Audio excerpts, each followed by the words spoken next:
Nigel Farage shot down Mrs Nicola when 6 fatal mistakes killed her, prompting her to resign.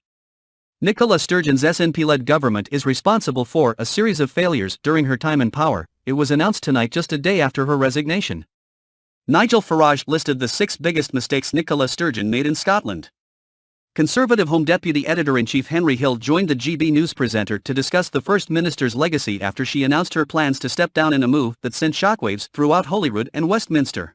Mr Farage paid tribute to Ms Sturgeon's electoral successes, citing the 2015 general election when the SNP won 56 of 59 seats in Scotland.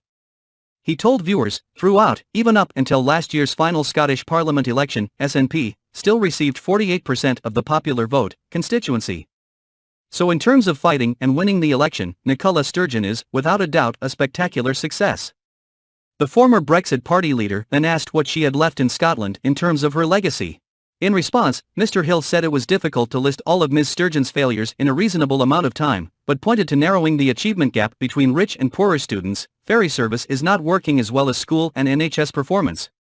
Mr Farage added lower life expectancy and drug deaths to the list. Mr Hill said, "There's been a lot of failure. It's really difficult to point to any area that really governs Scotland where the SNP has been successful."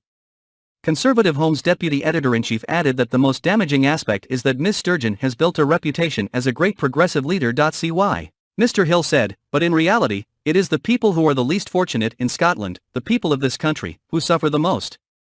Mr Farage explained that Ms Sturgeon's desire was to look progressive, but ultimately by fueling the debate over gender recognition and the convicted rape scandal, Isla Bryson got Scots to say, "No, that's enough." Asked if the SNP's bubble would burst, Mr Hill replied, "Well, the SNP has a huge advantage that the Conservatives used to enjoy. They've basically united 45% of Scottish voters support independence behind them, hence the amazing streak of victories during Nicola Sturgeon's tenure, but this also can't fill her giant defeats. She just always delivers bad for the people of Scotland." Mr Farage predicted the SNP could lose 20 to 30 seats in the next general election, but asked if champagne corks would pop out at Conservative Party headquarters following Ms Sturgeon's announcement of her resignation.